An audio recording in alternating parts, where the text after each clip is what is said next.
Praise the Lord. இந்த March மாதத்தில் 18ஆம் தேதியாகிய இந்த புதன்கிழமையின் காலை வேளையில் தெய்வ சமூகத்தில் வந்திருக்கிற ஒவ்வொருவரையும் கர்த்தர் தாமே ஆசீர்வதிப்பாராக.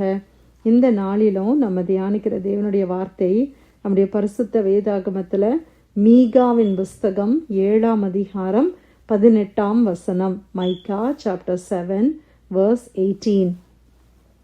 தமது சுதந்திரத்தில் மீதியானவர்களுடைய அக்கிரமத்தை பொறுத்து மீறுதலை மன்னிக்கிற தேவரீருக்கு ஒப்பான தேவன் யார்? அவர் கிருபை செய்ய விரும்புகிறபடியால் அவர் என்றென்றைக்கும் கோபம் வையார். அல்லேலூயா. கர்த்தருடைய அருமையான இந்த வசனத்துக்காக இந்த காலை வேளையில் நம்ம கர்த்தரை ஸ்தோத்திரிக்கலாமா? நம்முடைய கர்த்தரை போல யார் உண்டு? நம்முடைய தேவனை போல ஒரு தேவன் இந்த உலகத்தில் இல்லை. அவர் எப்படிப்பட்டவரா? தமது சுதந்திரத்தில் மீதியானவர்களுடைய அக்கிரமத்தை பொறுத்து மீறுதலை மன்னிக்கிற தேவரீருக்கு ஒப்பான தேவன் யார்? தம்முடைய பிள்ளைகள் ஆண்டவருடைய ஜனத்தினுடைய அக்கிரமத்தை ஆண்டவர் என்ன செய்கிறாரு? பொறுக்கிறாராம். பொறுமையாக இருக்கிறார். உண்மைதானே? நம்ம எத்தனையோ தவறுகளை செய்கிறோம். எவ்வளோ விதத்தில் நம்ம தேவனை என்ன செய்கிறோம்? நோகப்படுத்துகிறோம், துக்கப்படுத்துகிறோம்.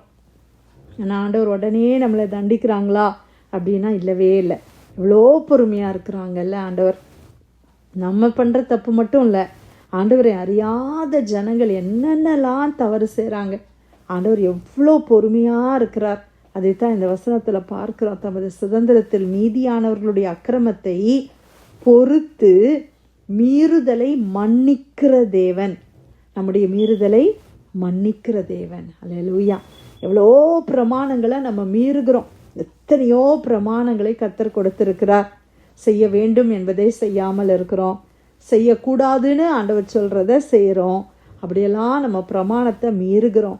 ஆனாலும் அந்த மீறுதலையெல்லாம் தேவன் என்ன செய்கிறாரு? நம்மளுக்கு மன்னிக்கிறாரே.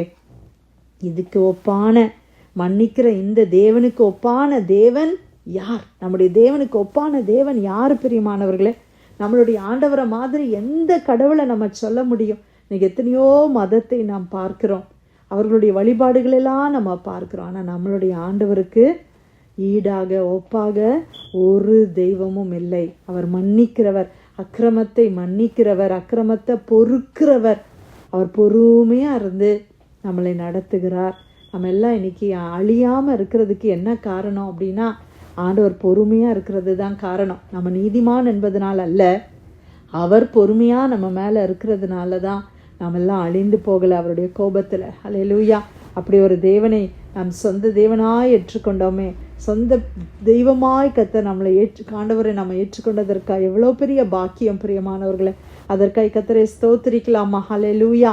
அவர் கிருபை செய்ய விரும்புகிறபடியால் அவர் என்றென்றைக்கும் கோபம் வையார். அவர் என்ன செய்கிறாரா? கிருபை செய்ய விரும்புகிறார். அவர் கிருபை செய்ய விரும்புகிறபடினால அவர் என்றென்றைக்கும் என்ன செய்ய மாட்டாரா? கோபத்தை மனதில் வைத்து கொண்டிருக்க மாட்டார். அல்லேலூயா. ஆண்டவர் கோபப்படுறது உண்மைதான். நம்ம தப்பு செய்யும் போது கோபம் வருது.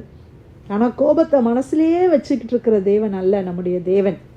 இன்னைக்கு நம்ம என்ன செய்கிறோம்? ஒருத்தர் மேலே ஏதோ ஒன்று தப்பு பண்ணிட்டாங்கன்னா நம்ம கோவப்படுறோம். அப்படியே நம்ம அதை மனசில் வச்சுக்கிட்டே இருக்கிறோம். அவங்கள பற்றி அவங்கள பார்க்கும்போதெல்லாம் கோவம் வருது, அந்த நினைவுகள் வருது. யாராவது அவங்கள பற்றி நல்லா உயர்வாக பேசுகிறாங்கன்னா உடனே நமக்கு கோபமாக வருது. ஏன்னா அவங்க மேலே இருக்கிற கோபம் என்ன செய்யலை, இன்னும் போகலை, அப்படியே மனசுலேயே இருக்குது. அப்படி தானே? நம்ம எல்லாருக்கும் அது அந்த அந்த பிரச்சனை இருக்குது. ஆனால் தேவன் எப்படின்னா அவர் கோபம் கொண்டாலும் அது அப்படியே மனதிலேயே அவர் என்றென்றைக்கும் கோபத்தை வைத்து கொள்ளுகிற தேவன் அல்ல. அந்த டைமில் கோவப்படுறாரு, அதுக்கப்புறமா கிருபையாய் இறங்கி விடுகிறார். அப்படிதானே? உண்மைதானே பிரியமானவர்களே? எவ்வளோ தரத்தில் ஆண்டவர் மேலே கோவப்படுறார், ஆண்டவர் ஆன்சரே பண்ண மாட்டாங்க. சில நேரத்தில் நல்ல பனிஷ்மெண்ட் நம்மளுக்கே தெரியும்.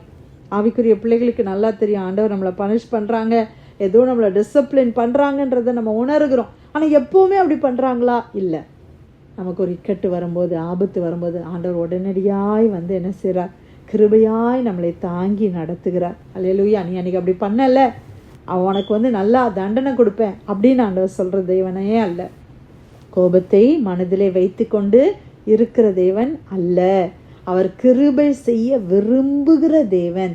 கிருபை செய்ய ஆண்டவர் விரும்புகிறார். He desires mercy. ஆண்டவர் கிருபையை என்ன செய்றாரு? அவர் விரும்புகிற தேவனாய் இருக்கிறார். அவர் கிருபை செய்ய விரும்புகிறபடியால் அவர் என்றென்றைக்கும் கோபத்தை வையார். ஹல்லேலூயா. தேவனுடைய ஜனம் என்னெல்லாம் செய்தாங்க ஆண்டவருக்கு விரோதமா, ஆனா பாருங்க, ஒவ்வொரு நேரமும் கிருபையா இறங்கி அவர்களை அரவணைத்துக் கொள்ளுகிற தேவன், அவர்களை ஆசீர்வதிக்கிற தேவன், அவர்களுக்கு இரட்சகர்களை அனுப்புகிற தேவன், அவர்களை மீட்கிற தேவன், அவர்களுக்காய் ஜனங்களோடு யுத்தம் பண்ணுகிற தேவன். இப்படி ஒரு தேவனை நாம் சொந்த தெய்வமாய் பெற்றுக்கொண்டது எத்தனை பெரிய பாக்கியம். பொறுமையாய் இருக்கிறார், நம்முடைய மீறுதல்களை மன்னிக்கிறார், அவர் கிருபையாய் இருக்கிறார், கோபத்தை என்றென்றைக்கும் மனதிலே வைத்து கொண்டு இராமல் இருக்கிறார். ஹல்லேலூயா.